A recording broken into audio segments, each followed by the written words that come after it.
Good morning.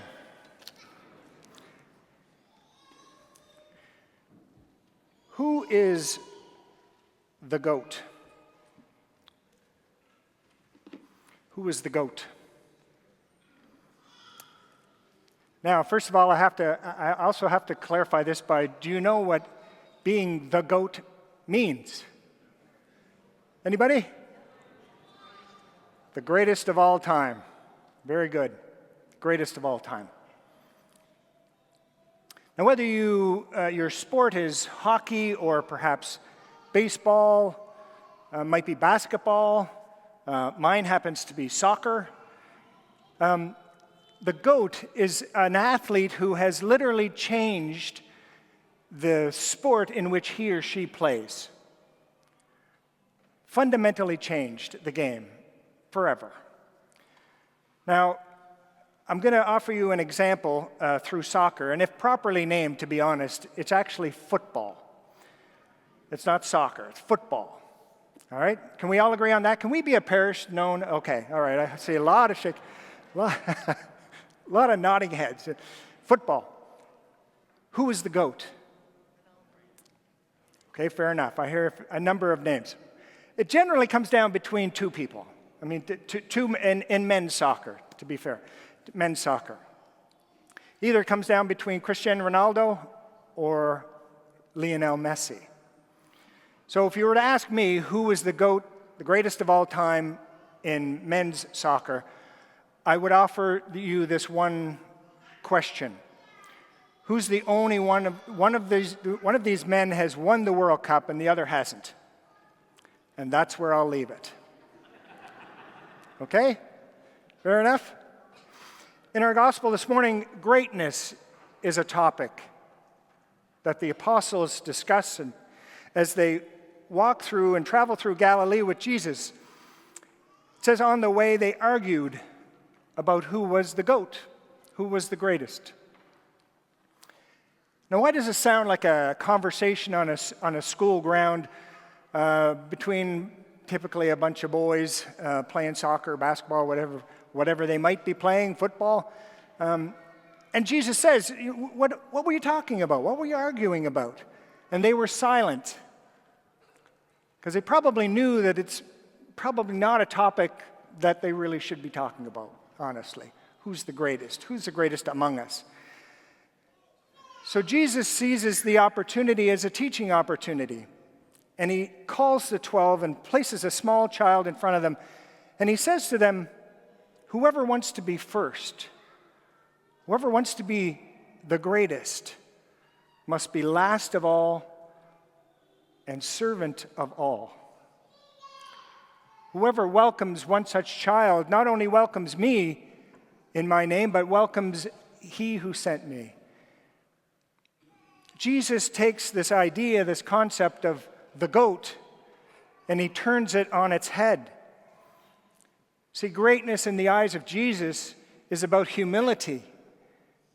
It's about how we serve one another in humility. It's not about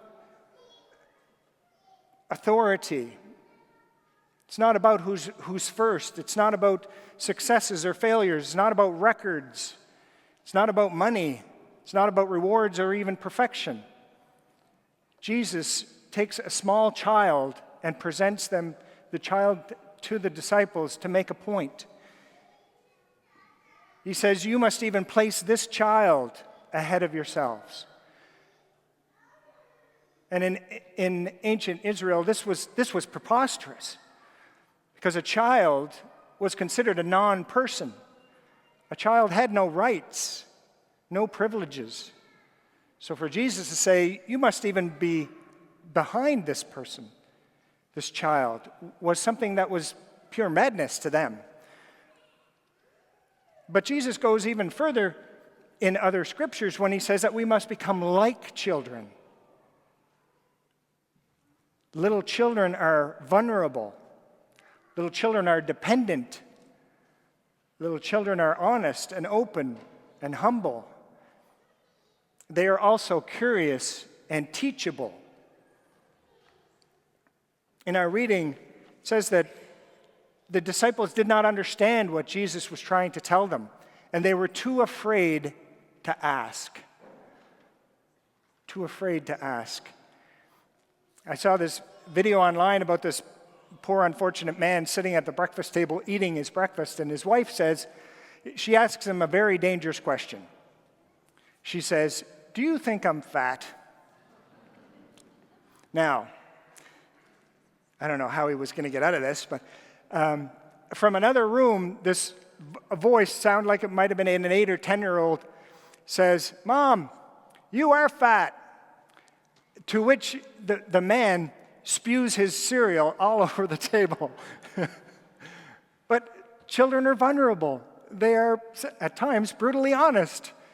Now, in his or her defense, the voice, you couldn't even tell whether it was a little girl or a little boy. 30 is old to them, right? And so is 140 pounds. That's heavy. But as Jesus was explaining to them, as the Son of God, he was to suffer and to die and be raised up 3 days later. They were arguing about selfish things. They were arguing about who was the greatest. And here's a point within the gospel that we can easily miss. That Jesus provided the environment for the apostles, the disciples to learn. It says, he didn't want anyone to know. This was just for the disciples, this teaching opportunity. He provided the opportunity and he provided the environment for them to learn as they traveled. And as a parish, we want to do the same thing. We want to provide an opportunity and the environment for people to learn and to grow in their faith, which is why we offer Alpha. Now, I've been involved with Alpha for many years, 20 years roughly. Father James was actually the one who asked me to try Alpha, and I did. If you read his book, his first book on parish renewal, he tells a story about a young man who bounds up the stairs to explain to his wife at probably 100 miles an hour what he was learning through Alpha and through the program. That young man was me. Now, that was 20 years ago, and I had hair. I've been involved with Alpha many times since then. Patty, my wife, signed up and took the following Alpha and has been involved with Alpha many times since. If you haven't tried Alpha, try Alpha. Give it a shot. Go for the first week and just check it out. Try it. And maybe consider somebody that you could invite to come to Alpha. But as he extended the invitation to learn, he provided the environment and the opportunity. How the disciples handled that was truly up to them. And it's the same with our invite. Provide the opportunity to come and try it, and leave the rest to them. But I've seen many people grow in their faith, experience and learn, and receive and experience true, authentic community through Alpha. At that, I'm going to turn it over to Nell. Where's Nell? Nell, come on over. Nell's going to tell us a little bit about her experience as she was on our last Alpha. So please give it up for Nell.